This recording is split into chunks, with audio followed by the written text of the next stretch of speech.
Welcome back to our course LTE System Overview. Now we will talk about multiple access and duplex technologies.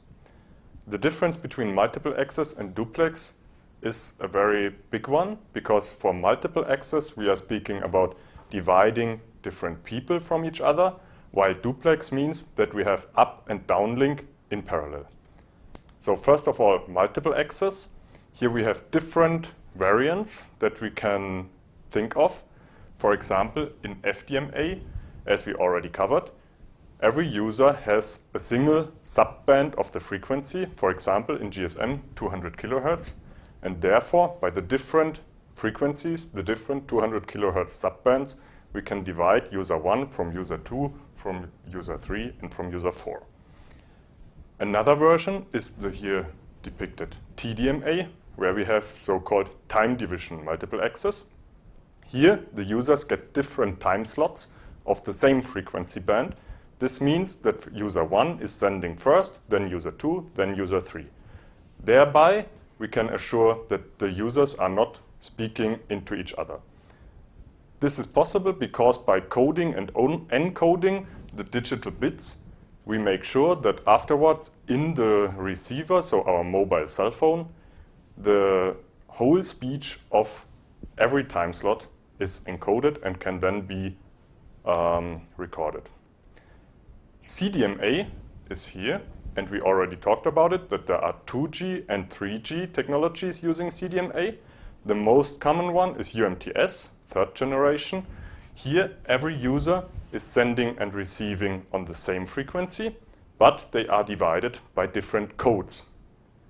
And last but not least, the OFDMA that we are using in LTE, which is a subversion of FDMA, but here the subbands are closer together, are standing orthogonal to each other, and thereby we can also reuse different frequencies for different users in frequency domain and in time domain. So if you want so, we have here a mixture from FDMA and TDMA. The difference between DM and DMA is a small one, but a very important one if we are talking about mobile radio. So DM, which is division multiplex, is also there for FDM, TDM, and CDM, so the three variants we were talking about. And it only means a dividing of different data streams. So here we have data stream 1, data stream 2, data stream 3, and so on, divided within maybe one transmitter and receiver. When we are talking about DMA, division multiple access, then we do not only divide data streams, but we divide data streams from different origins. And thereby we have user 1, user 2, user 3, and so on. So when we are talking about mobile radio, usually we are talking about FDMA, TDMA, or CDMA, and in LTE, OFDMA. Here we see that OFDMA basically is a subvariant of FDMA, and we see that just the sub-carriers, the sub-frequency bands, are smaller than in FDMA, closer together, and thereby we have a higher spectral efficiency. The other advantage of OFDMA that I already mentioned is that we can also in the time domain, within different scheduling intervals, different users can get different subcarriers.